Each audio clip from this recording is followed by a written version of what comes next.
faisait attendre ce matin le départ de l'épreuve. 80 d'entre eux avaient choisi Paris, place de la Concorde, et c'est Michèle Mouton qui est parti la première, suivi par Jean-Luc Terrier et Michel Vial. Jean-Luc Terrier qui n'a encore jamais gagné et qui ne cache pas son intérêt pour cette épreuve. C'est l'un des rallyes. 9h ce matin, place de la Concorde, tous les concurrents français titrés ont choisi la capitale pour s'élancer, tous sauf Jean-Claude Andruet qui est parti de Rome, normal d'ailleurs ou presque, puisque Jean-Claude fait à nouveau partie de l'équipe officielle Lancia. Paris fait donc partie des 7 villes d'Europe où sont organisés les départs pour le parcours de concentration. Une longue promenade d'un millier de kilomètres au cours de laquelle il ne peut pratiquement rien se passer. C'est l'Audi Quattro de Michèle Mouton et Fabricia Ponce qui a pris ce matin le premier départ place de la Concorde, suivi par la R5 Turbo Groupe B de Jean Ragnotti et Jean-Marc Andrier. C'est d'ailleurs la première fois que les R5 apparaissent dans la nouvelle définition du groupe B et c'est aussi la première fois, ou presque, que Jean-Luc Terrier conduira sa nouvelle voiture considérée comme semi-officielle dans le camp Renault, tandis que part ici la voiture de Jean Ragnotti et de Jean-Marc Andrier.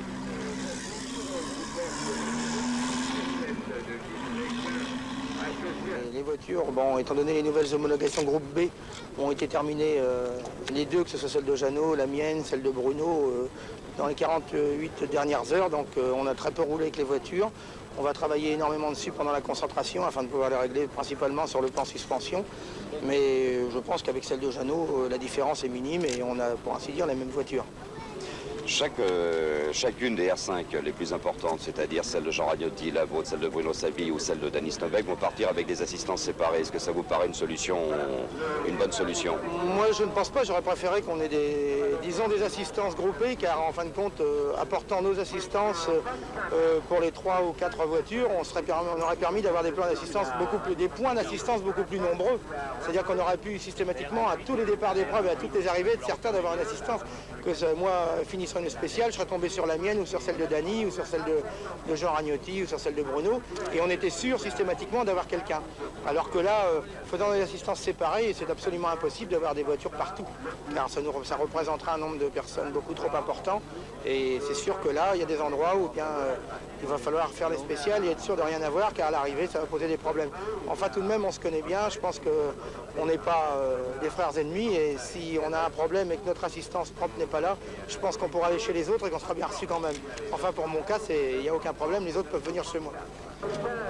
Et l'assistance aura d'autant plus d'importance qu'elle conditionnera l'équipement des concurrents pneumatiques. Mais pour le moment, je crois qu'elle ne bouge pas trop pour les jours à venir, que ça va rester comme c'est actuellement, c'est-à-dire assez froid dans la nuit et beau dans la journée. Et ça fait qu'on va quand même pas beaucoup utiliser de pneus à clous, très cloutés. Ça sera surtout des pneus racing, des slicks, ou alors des pneus légèrement cloutés, mais pas de gros cloutage. Et je pense par contre que ça va un petit peu empêcher les Audi Quattro de prendre trop le devant. Alors que s'il y avait eu beaucoup de neige, je pense qu'elles auraient été intouchables. Là, peut-être, si elles sont devant, elles le seront de pas beaucoup. Quelles que soient les précautions prises et le temps passé sur les reconnaissances qui permettent de relever le parcours des spéciales presque mètre par mètre, il est un élément qu'aucun concurrent ne pourra jamais posséder, c'est la météo, et sans elle, il n'est guère possible de faire des pronostics.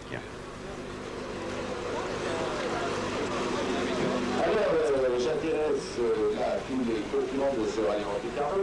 Si les conditions sont les mêmes que l'année dernière, c'est-à-dire pas de neige du tout ou des plaques de glace ou du givre, cette voiture est relativement facile à conduire, je dirais même facile à conduire sur ce genre de terrain, et on a toutes les chances de bien figurer. Si il tombe de la neige fraîche, alors là le problème est différent, car les Quattro qui ont 4 roues motrices et qui sont faites spécialement pour ce genre de terrain, ont une motricité nettement supérieure à ce genre de voiture ou même aux autres voitures un peu moins conventionnelles mais toujours de roues motrices, et à ce moment-là je pense qu'ils prendront le large. Mais dans la mesure où le terrain reste comme il est actuellement, je pense qu'on a toutes nos chances de figurer dans les 3 premiers, voire même de gagner le rallye. On pourrait dire que le point commun entre Jean-Luc Terrier, Jean Ragnotti et Guy Fréquelin, c'est l'Audi Quattro. Cette Audi, la voici, surprise pendant les reconnaissances aux mains de Michèle Mouton.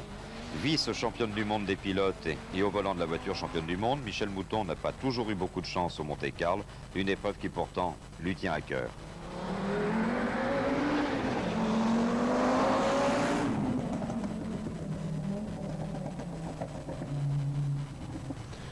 Oui, bien sûr, parce que Monte-Carlo, ça reste quand même l'épreuve que tout le monde a envie je dirais pas de gagner, mais enfin vraiment, on a envie de bien figurer. Et particulièrement parce que ça se déroule dans une région que je connais bien, qui est la mienne. Cela dit, ça fait 2 ans que, évidemment, je ne suis pas allé très loin. J'espère que cette année sera contraire au proverbe qui dit « jamais 203 ». Vous êtes aujourd'hui vice-championne du monde. Est-ce que cela va changer quelque chose pour vous au moment du départ? Oh non, pas du tout. Là, moi, c'est vraiment, ça me... Non, ça me... Les titres m'ont jamais beaucoup marqué, donc je repars, c'est une épreuve comme les autres, et je repars sans penser à ce qui s'est passé l'année dernière. Vous n'avez pas l'impression que vous risquez d'être un peu plus la cible de vos adversaires? Oui, ça, on peut très bien l'être, mais enfin, ça ne change pas moi, mon comportement, et psychologiquement, ça me change rien, quoi, je veux dire. Et pour vous, cette année, d'où viendra l'opposition la plus redoutable? De quels pilotes, de quels adversaires et de quel matériel également? Vous savez, tous les adversaires sur Monte-Carlo ont une chance. Je veux dire, d'abord, ça va dépendre des conditions météorologiques. Cela dit, on connaît le résultat des Opel l'année dernière. On connaît le résultat tout au long de l'année dernière aussi des Lancia.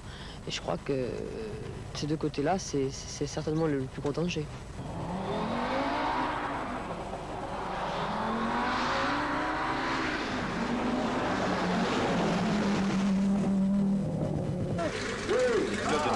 Cependant, ne sont pas les seuls au départ et les amateurs y ont également largement leur place.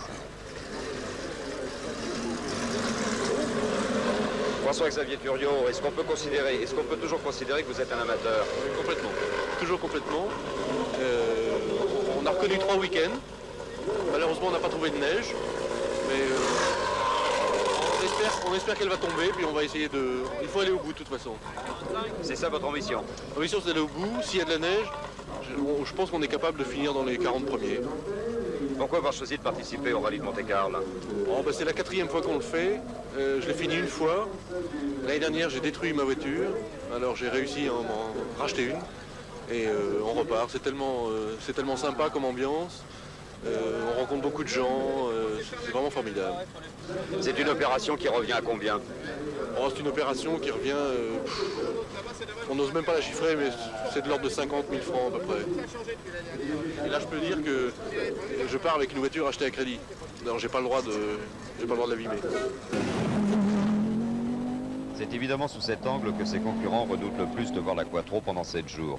Mais on peut faire confiance à 12 pilotes, ceux d'Opel, de Lancia et de Renault, pour faire le maximum et tenter de contrarier les ambitions de la firme allemande. Il reste de toute façon que les performances des uns et des autres dépendent étroitement des conditions météo. Pour l'instant, les routes sont plutôt sèches, sauf en Ardèche et dans l'Isère. Mais tout peut changer et il peut encore se passer beaucoup de choses d'ici à vendredi prochain, quand les concurrents reviendront pour l'arrivée sur le port de Monaco.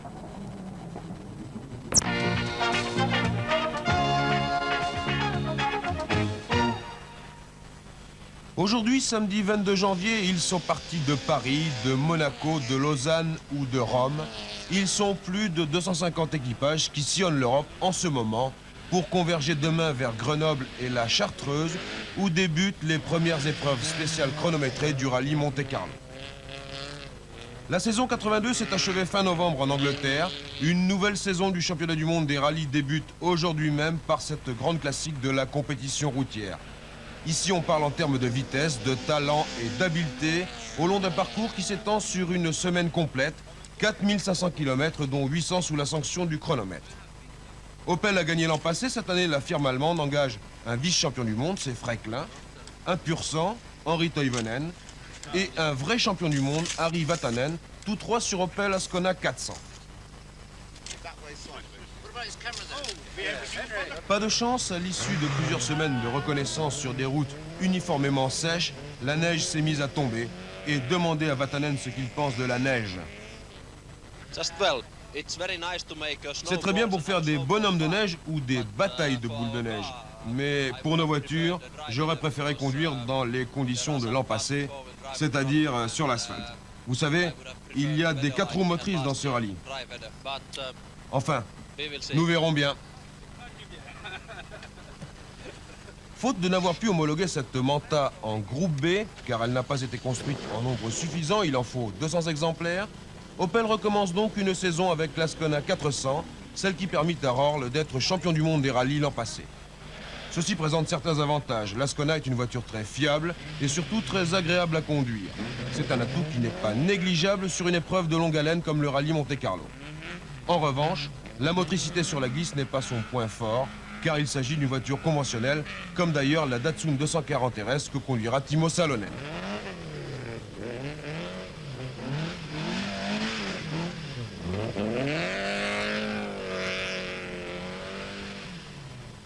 Voyons maintenant celles qui forment la nouvelle vague des rallyes, les Lancia 037 par exemple.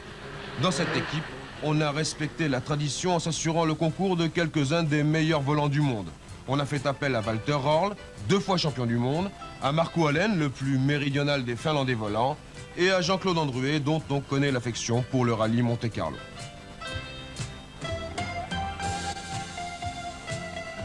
Andruet et Röhrl sont les 2 nouveaux visages de cette équipe et ils ont fait connaissance lors de ce premier essai avec la 037. Elle tient dans cette définition un moteur à compresseur de près de 300 chevaux installé en position centrale arrière dans un vrai prototype routier. On est loin par conséquent de l'Opel Ascona, de son architecture à moteur avant et transmission au roue arrière et de ses 255 chevaux.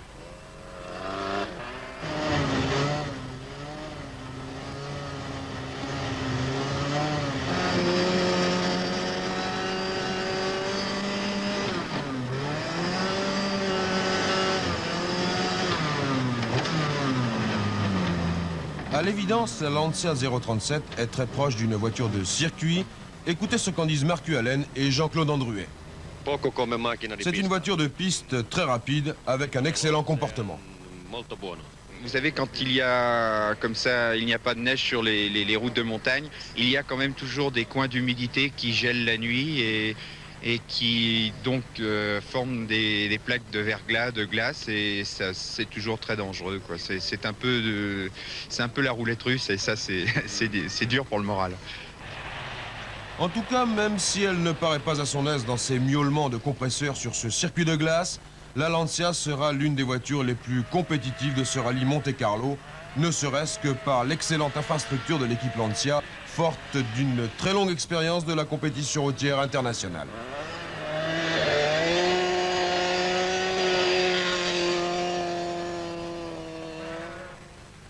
Un raisonnement technique identique à celui de Lancia et une équipe également excellente, celle de la Régie Renault qui peut compter sur une quinzaine de Renault 5 Turbo privés ou semi-privés et sur sa propre voiture. Celle-ci sera confiée au pilote maison Jean Ragnotti et il sera épaulé par des hommes de valeur comme Jean-Luc Terrier, Bruno Sabi, Danis Nobeck et Gilbert Sceaux pour ne citer qu'eux. La Renault 5 Turbo, on le sait, c'est un petit moteur turbo compressé installé en position centrale arrière comme la Lancia, mais dans un châssis aux dimensions très compactes qui favorise la maniabilité.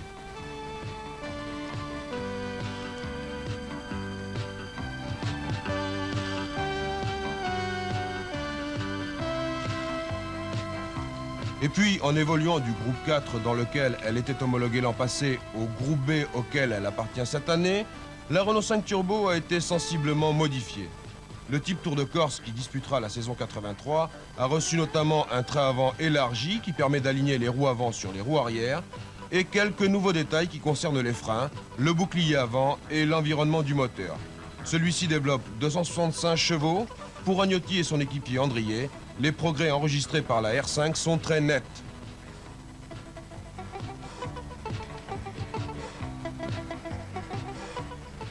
Nous sommes allés faire des essais de pneumatiques courant décembre à Val d'Isère, et la Renault 5 Turbo 81 d'avant Monte-Carlo 81 était assez délicate à piloter, un petit peu à cause du moteur qui était très pointu, un petit peu à cause du train avant qui était plus réduit. Enfin, il y avait quelques difficultés à utiliser tout le potentiel de la voiture sur la neige.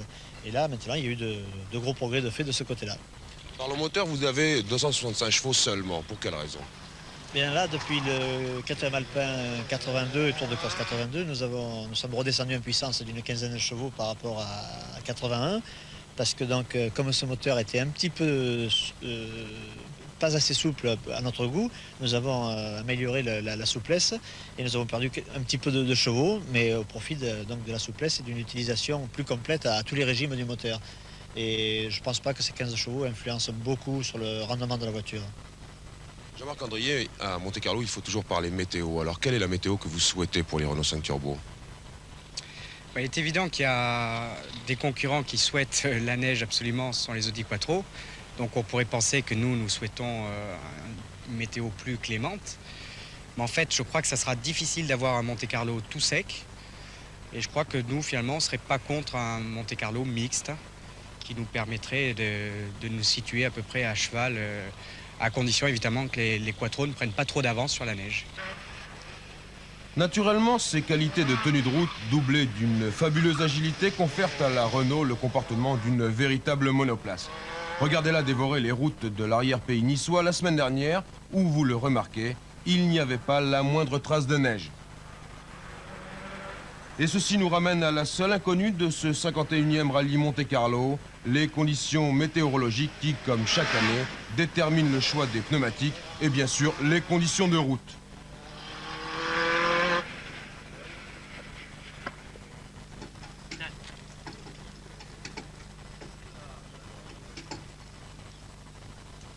Pour s'entraîner, Lancia avait retenu le circuit de glace de la station de Sestrières et ceci permettait à Walter Röhrl de donner son opinion de spécialiste, une opinion sans appel.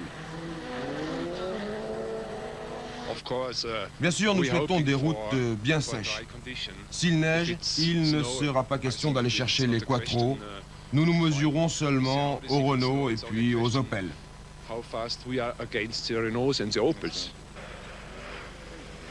Même constatation irrémédiable pour les pilotes d'Opel, surpris par une tempête de neige. Écoutons Fréclin.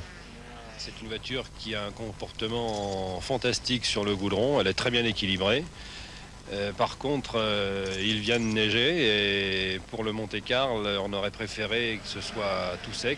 On a fait toutes les reconnaissances sur le sec avec des pneus slick, c'est-à-dire des pneus complètement lisses. On s'est habitué à la conduite de la voiture comme ça. Bien sûr, les Audi Quattro vont être très avantagés sur ce genre de terrain. Et oui, ces Audi Quattro qui n'ont pas l'air de prendre les choses au tragique. Regardez Fabrice Diaponce, regardez Michel Mouton pour un dernier jour d'essai au Turini et dans le col de la Madone. Ah bah oui, jusqu'à présent on a fait 650 km de moyenne par jour, alors...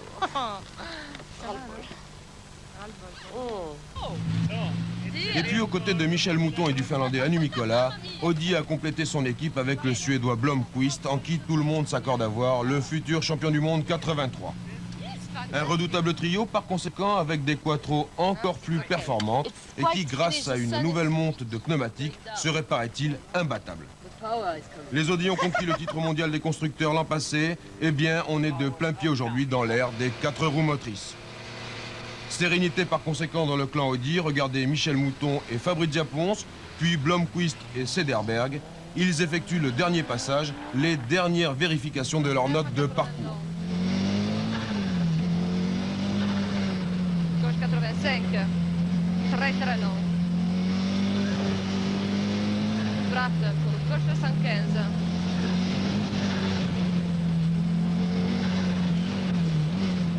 Bras 80 long. Remarquez la vitesse et, si j'ose dire, l'inhospitalité du décor. Medium höger, svag vänster, 20 tvärvänster.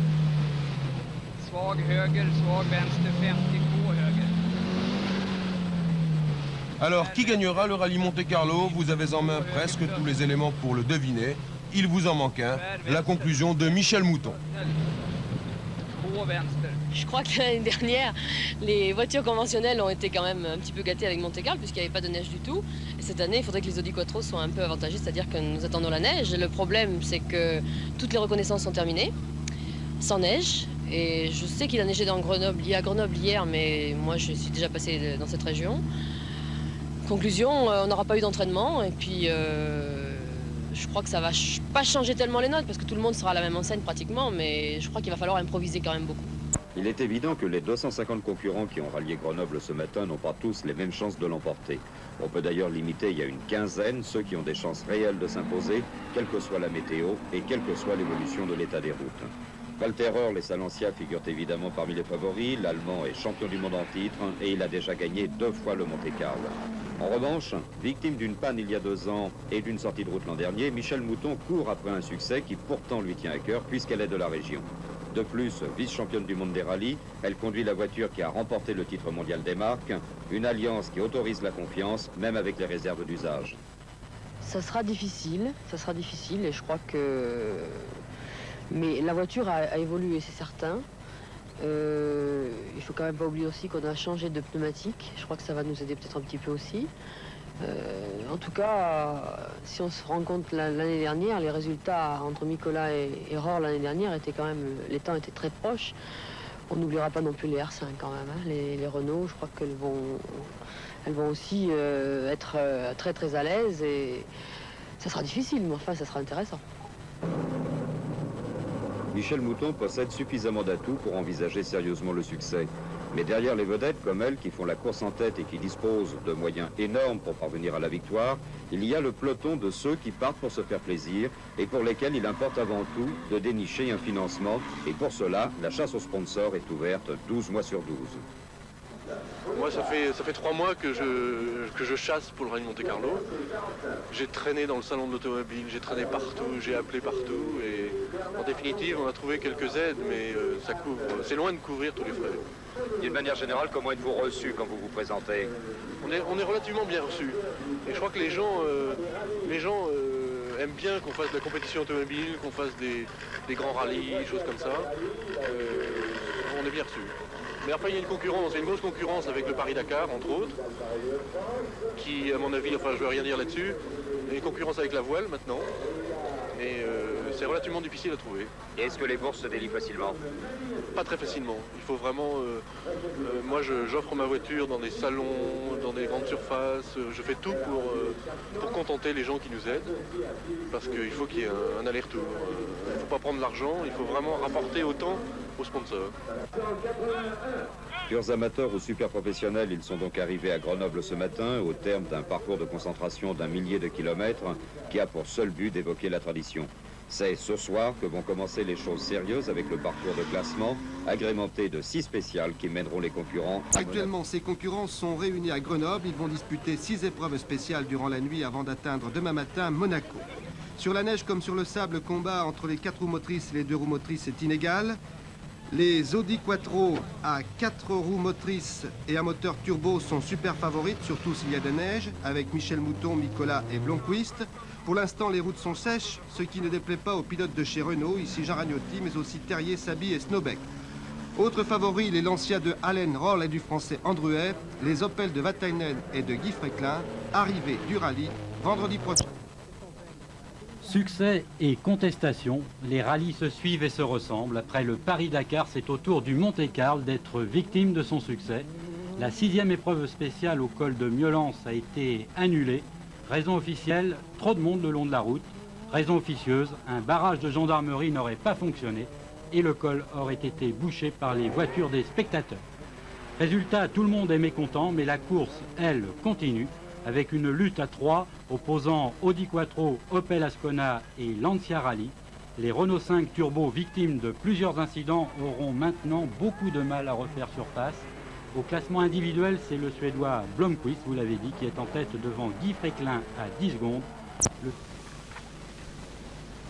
Attaquer en assurant, assurer en attaquant, c'est le compromis auquel doit se soumettre l'Allemand Walter Roll. Avec la régularité d'un métronome, Roll augmente régulièrement son avance sur ses principaux adversaires. Dans ce parcours commun, le pilote de chez Lancia a réalisé 7 temps scratch sur 14 épreuves disputées. Au terme de la 2e étape, Walter Roll a désormais 3 minutes et demie d'avance sur Marco Allen, son coéquipier de chez Lancia. 3e Blomqvist sur Audi à plus de 8 minutes. 4e Mikola sur Audi Quattro également à 10 minutes. Tous deux attendent la neige, mais pour l'instant, le temps reste sec. Chez Opel, Guy Fréclin a effectué une forte sortie de route durant la nuit. Il a été contraint à l'abandon. Toivonen a perdu plus de 8 minutes sur une crevaison. Le premier pilote français n'apparaît qu'à la 6e place. Bruno Saby sur Renault 5 Turbo précède son coéquipier Jean Ragnotti. Les Renault n'ont jamais été véritablement dans l'allure et on constate un manque de préparation évident depuis le début. Les pilotes ont effectué beaucoup de mises au point pendant la première partie de ce rallye. Avant le parcours final, qui doit se dérouler dans la nuit de jeudi à vendredi, Walter Röhrl a une avance confortable qui lui permet d'envisager. Effectivement, succès de Walter Röhrl à Monaco. Vous pouvez le constater, il fait beau, ce qui veut dire que le rallye s'est déroulé dans d'excellentes conditions climatiques. Nous allons tout de suite voir, et Gérard Van der Gut va nous les proposer maintenant, les images de cette dernière étape. Dernière nuit avec 2 boucles et 2 passages en principauté. Le départ a été donné hier à 17 h, ici même devant le casino. Parcours final long de 700 km avec 10 épreuves spéciales. Les départs sont donnés dans l'ordre du classement du parcours commun, au terme duquel l'Allemand Röhrl avait une avance confortable. Ici, Blomqvist qui occupait, lui, la 3e place derrière Allen. Nous verrons ensuite Hannu Mikkola, Vatainen et puis Jean Ragnotti qui est à nos côtés. Jean Ragnotti, vous avez eu quelques petits problèmes depuis le rallye. Il a semblé que votre équipe n'était pas très prête, vos voitures en tout cas. Il y a eu beaucoup de mises au point au cours du rallye. Bien, la Renault 5 Turbo Groupe B, qui est finalement une voiture très nouvelle, puisque nous avons déjà gagné ici en Principauté en 81 avec une ancienne Renault 5 Turbo. La nouvelle voiture a fait ses premiers essais fin 82, et comme moi-même j'étais indisponible puisque j'étais plâtré, les essais ont été très retardés et on n'a pas pu totalement mettre la voiture au point. On attendait la neige pour assister à un rebondissement éventuel de la course, mais la neige n'est pas tombée, les routes sont restées désespérément sèches. Les Lancia ont continué à dominer, Andruet a obtenu 3 scratchs et Röhrl s'est aussi permis d'être le plus rapide. L'Allemand ne s'est pas contenté d'assurer, mais il y a ajouté le panache. Peu de modifications durant cette dernière nuit. Premier Röhrl, deuxième Allen à 6 minutes 50, tous deux sur Lancia. Troisième Blomqvist à 10 minutes, quatrième Mikkola à 14 minutes, tous deux sur Audi Quattro. Ragnotti sur Renault 5 Turbo et septième, Andruet termine 8e. Cesare Fiorio, on ne connaît pas tellement Walter Röhrl. Est-ce que vous pouvez nous parler de lui, en France tout du moins? Walter Röhrl, c'est un pilote qui court cette année pour Lancia. Il a déjà gagné 2 fois le championnat du monde, dont la première fois avec Fiat en 80. Il ne fallait pas attendre grand-chose de la dernière nuit du rallye de Monte-Carlo. L'avance des Lancia de Walter Röhrl et de Marc Wallen était telle que, sauf incident ou accident, les Audi ne pouvaient plus espérer les rejoindre. De fait, dès la première spéciale disputée dans le col de la Madone, Walter Röhrl annonçait la couleur et réalisait le meilleur temps. C'est cependant une autre Lancia qui allait faire le spectacle pendant la nuit grâce à Jean-Claude Andruet, auteur de 6 victoires sur 10 en épreuve spéciale. En arrivant à Monaco ce matin, Walter Röhrl pouvait donc se féliciter d'un 3e succès en principauté, succès remporté avec brio. La joie de l'Allemand n'allait pourtant pas durer longtemps. Au cours des vérifications techniques effectuées après l'arrivée pour s'assurer de la conformité des voitures, les commissaires laissaient entendre que les Lancia pourraient être disqualifiés en raison d'un réservoir et de tubulures jugés non conformes. Finalement, et après de très longues délibérations qui se sont terminées il y a une demi-heure environ, les Lancia ont été officiellement déclarés conformes. Le doublé Walter Röhrl et Marc Wallen est donc confirmé, heureusement d'ailleurs, car on ne voit pas quelle satisfaction auraient pu tirer leurs adversaires d'un succès obtenu sur le tapis vert, la domination de Walter Röhrl et de sa voiture ayant été telle en effet qu'elle devient. Ils sont partis de 7 villes d'Europe différentes. Place de la Concorde à Paris, ils étaient 85, parmi lesquels Michel Mouton, Fréclin, Ragnotti, Terrier. Ils sont partis aussi de Lausanne, sur les bords du lac Léman, comme le Suédois Blomqvist sur Audi. Pour chacun, le parcours de concentration à la même longueur, environ 1200 km.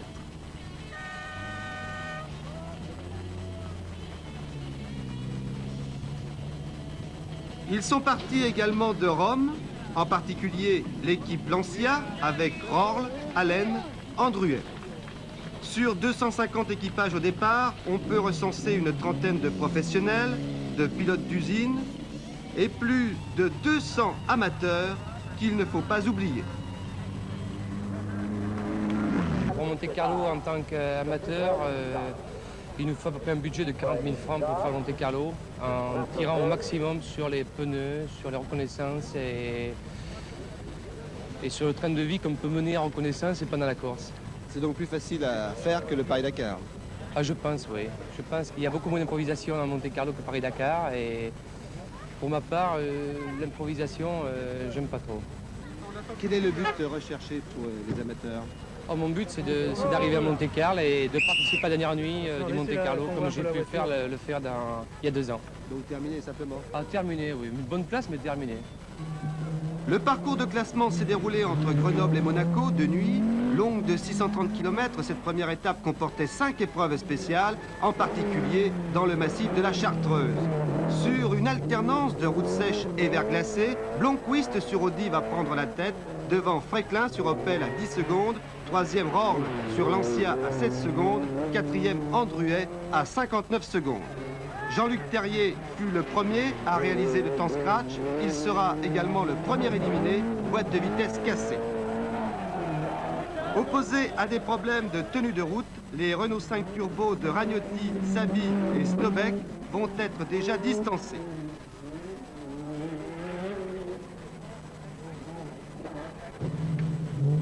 Blomqvist leader, pour beaucoup, le Suédois fait figure de favori pour le championnat du monde. Déjà deuxième et troisième au Monte-Carlo, Guy Fréquelin est parti avec le désir d'accéder cette fois à la plus haute marche. L'avantage de cette voiture, c'est que sur les routes piégeuses actuellement, il y a beaucoup de glace et beaucoup de givre. Et je pense que c'est le gros avantage de cette voiture face aux voitures un peu plus pointues à conduire du style des Lancia ou Renault 5 Turbo. Et par contre, l'Audi Quattro est, elle, à mon avis, une voiture beaucoup plus lourde dans des épreuves sinueuses et sèches. Comme la dernière épreuve spéciale, par exemple, des Garcinets, on a pu reprendre 23 secondes à Stig Blomqvist. Et il y en a encore pas mal comme ça. J'espère pouvoir remonter sur la Quattro assez facilement. Par contre, les Lancia sont très à l'aise sur ce genre de terrain. Sourire et petit signe rassurant pour Michel Mouton, 7e. Les Audi ont pris l'avantage. Le parcours est encore long. Quelle sera la stratégie chez Audi désormais? Une stratégie, chacun pour soi. Et de toute façon, Stig est premier et nous sommes tous très contents. Et nous allons essayer de faire le maximum pour se rapprocher le plus possible. Est-ce que Blomqvist est le lièvre de votre équipe? Non, il a jamais été question de politique, même si ça vous étonne dans notre équipe. Et je n'ai pas encore entendu parler et je crois qu'on n'en entendra pas parler parce que je crois qu'on est assez grand pour savoir ce qu'il faut faire dans les cas vraiment décisifs. Le rallye ouvre l'appétit et les rallymen professionnels ont besoin d'ouvreurs. La neutralisation, c'est l'heure du ravitaillement, mais aussi le moment de faire le point. Andrier s'entretient avec Darniche, grand absent de ce rallye. Jean-Louis Ravenel, quel est le rôle de l'ouvreur? Comment ça se passe pour vous? Le rôle de l'ouvreur, c'est d'avoir un jeu de notes du pilote et de passer 1 heure à peu près avant le passage du premier pilote et de noter la température, de noter surtout l'état de la route et de rectifier les notes avant de redonner en quelque sorte le jeu de notes au pilote, quoi. Guy Fréquelin, c'est important l'ouvreur? C'est très important parce qu'on ne se fie qu'à ses notes. Ils passent 1 heure avant et s'il y a de la glace, ce sont eux qui nous le disent. Et c'est la seule solution pour savoir où on doit mettre les roues en fonction d'où se trouve la glace, si c'est au freinage, si c'est après le virage, si c'est dans le virage. Donc c'est très important car ce sont des secondes qu'on peut perdre si on lève le pied ou on peut sortir de la route si on n'a pas ces notes parce qu'on arrive sur une plaque de verglas ou de givre au freinage pour un virage. Blomqvist, Fréquelin, Rorl, c'était le tiercé de tête au terme du parcours de classement, cela juste avant le parcours commun. Ce parcours commun qui est considéré comme l'étape la plus longue et la plus décisive du rallye de Monte-Carlo. Il est long de 1500 km, il comporte 14 épreuves spéciales et traverse des régions pittoresques mais aussi des classiques du Monte-Carlo comme le Burzet, Entraigues, Moulineau. Il y a 2 parcs de regroupement, l'un à Vals et l'autre à Gap. C'est Jean-Louis Moncet qui nous effectue maintenant un compte-rendu de ce parcours commun. De tradition, le parcours commun a toujours été le morceau de bravoure du rallye Monte-Carlo. Comment pourrait-il en être autrement, en effet, puisque situé entre l'itinéraire de concentration et la dernière nuit, il représente à lui seul les 2/3 de la course. Il donne la vraie mesure des événements, il taille des coupes sombres dans le peloton, il tranche de façon quasi définitive par 32 heures de conduite presque ininterrompue.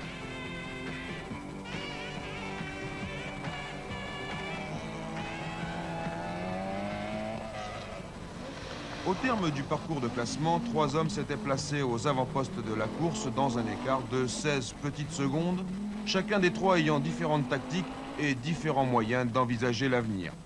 Quoi de plus dissemblable en effet que l'Audi Quattro du Suédois Blomqvist, en tête avec 10 secondes d'avance sur l'Opel Ascona du français Guy Fréquelin et 16 secondes sur la Lancia compresseur de l'allemand Walter Röhrl, le tout sur un itinéraire désespérément sec, moins quelques kilomètres de vieille neige, sinon quelques plaques de verglas.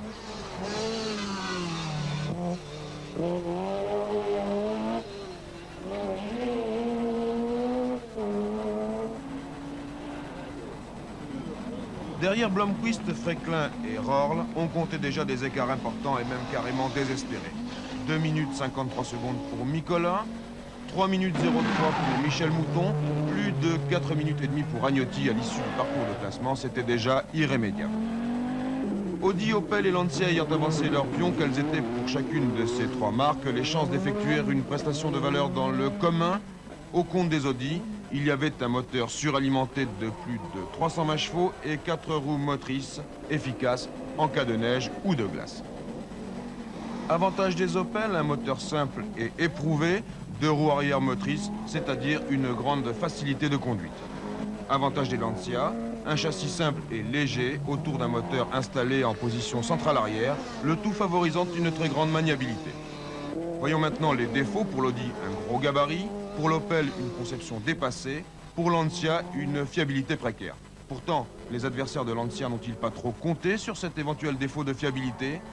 En tout cas, dès les premières épreuves spéciales du parcours commun, Röhrl s'échappait en faisant instantanément un écart important, d'abord sur Blomqvist, puis sur Fréquelin.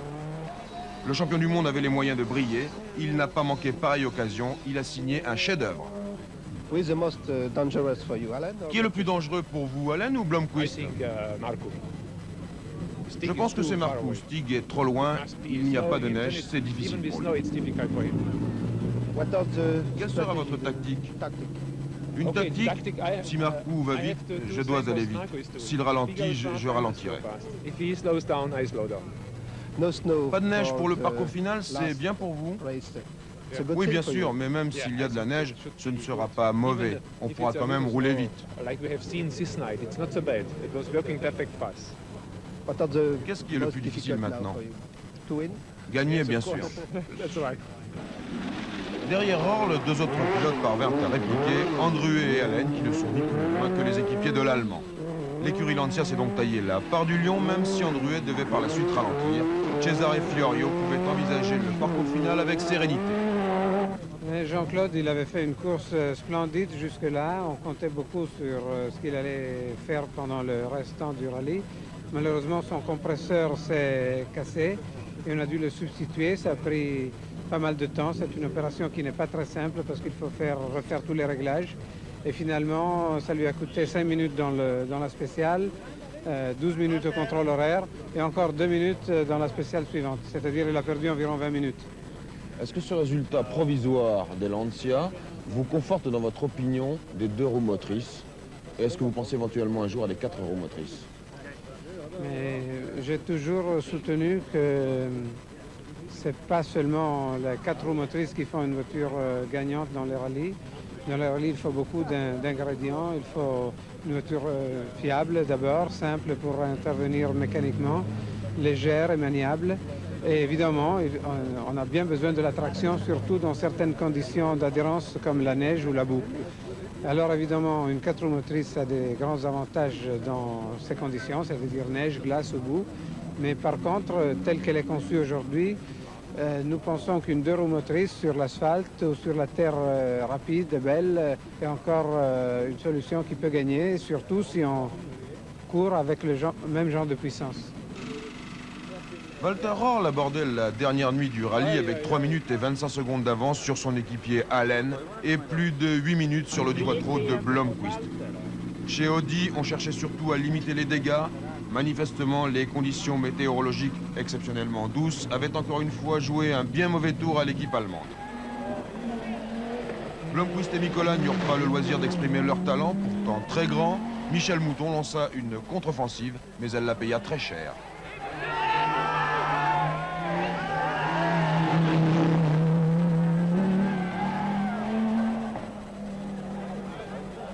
Dans le Moulinon, c'était très étroit et il y a un mur sur la droite. Et dans un virage droite très facile, J'ai bien visé parce que l'aile de la voiture n'a pas touché le mur, mais c'est la jante dans le braquage qui a touché, qui a effleuré le mur.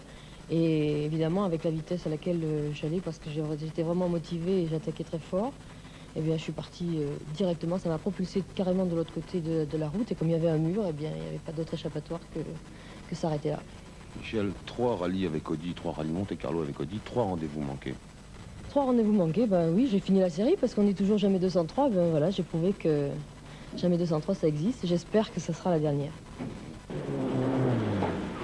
Chez Opel, les deux Finlandais volants, Henri Vatanen et Henri Toivonen, faisaient grise mine. Leur terrain à eux, c'est la glisse. Ils n'aiment pas les rallyes sur asphalte et ne s'en cachent pas.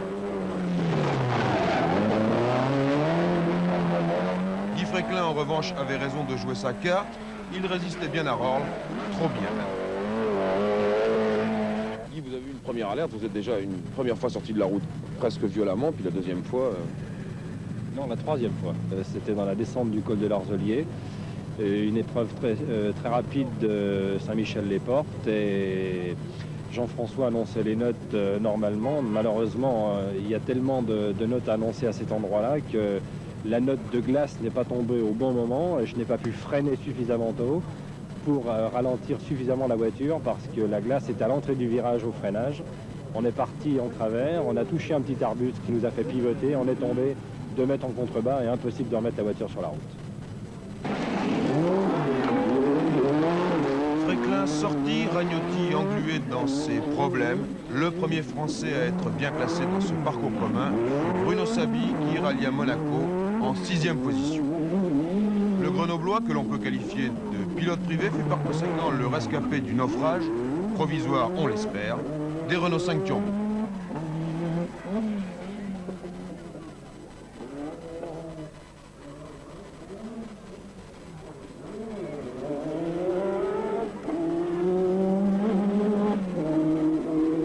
Par des problèmes de suspension, des problèmes de suspension qui ne sont pas adaptés aux nouveaux pneus. Il y a une nouvelle génération de pneus aussi qui est arrivée et là il y a un accord qui ne se fait pas entre nos suspensions et les pneus. C'est pas de la faute aux pneumatiques non plus, mais disons que c'est peut-être pas la bonne gomme pour ces suspensions là et c'est pour ça qu'on pinaille et qu'on n'arrive pas à tenir la route d'une façon saine. La voiture a de brusques réactions et c'est ce qui nous empêche de faire des temps.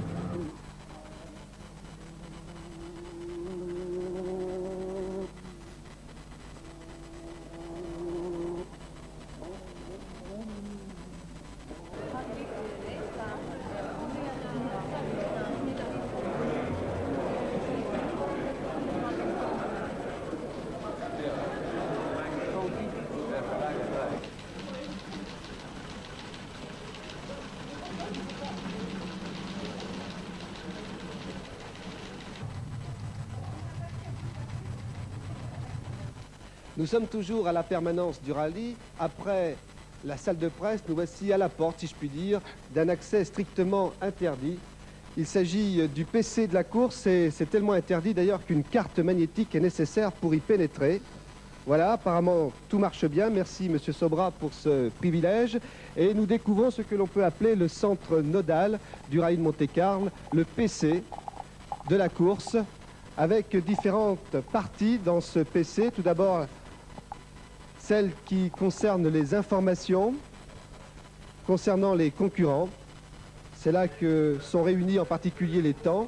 Ces temps sont collationnés et mémorisés sur des ordinateurs. Il y a aussi la direction de course avec M. Edmond Aubert qui est en relation avec les commissaires. Et puis bien sûr la gendarmerie nationale qui s'occupe surtout et principalement des problèmes de sécurité. Alors René Isoard, comment ça marche? Combien il y a de personnes pour assurer cette permanence? Alors il y a 1500 gendarmes environ pour 9 départements pendant toute la semaine du rallye. 200 commissaires de l'Automobile Club de Monaco, assistés de 100 commissaires environ des associations sportives françaises. Et puis ce secteur-là est en relation permanente avec ces différents points sur le rallye, pendant toute la nuit, pendant toute la durée du rallye? Absolument, pendant toute la durée du rallye, la gendarmerie est en contact avec toutes les gendarmeries des départements traversés et nous-mêmes avec notre réseau de radio. Pour l'instant, tout marche bien? Tout va bien, cette nuit se déroule bien, il n'y a pas d'accident de spectateurs et tout va bien auprès des concurrents. Voilà, le parcours final vient de commencer. Les Lancia vont-elles conserver leur avantage? C'est à cette question que nous allons maintenant essayer de répondre. Il est vrai que les choses se présentaient bien pour les deux Lancia de tête. Walter Röhrl, on vous l'a dit, avait alors 3 minutes et demie d'avance sur son coéquipier, le Scandinave Markku Alén. Les Audi étaient distancés et durant la dernière nuit, seule la neige pouvait remettre en cause la supériorité des Lancia. Cette neige, beaucoup l'attendaient, elle s'est fait attendre et ne tombera jamais. Le parcours final comporte 2 grandes boucles avec 2 départs devant le casino de Monaco. Il est long de 700 km avec 10 épreuves spéciales. Après Vatainen, Jean Ragnotti, petit à petit, la Renault 5 Turbo s'améliore. Bruno Sabi occupait alors la 6e place, mais on peut constater d'ores et déjà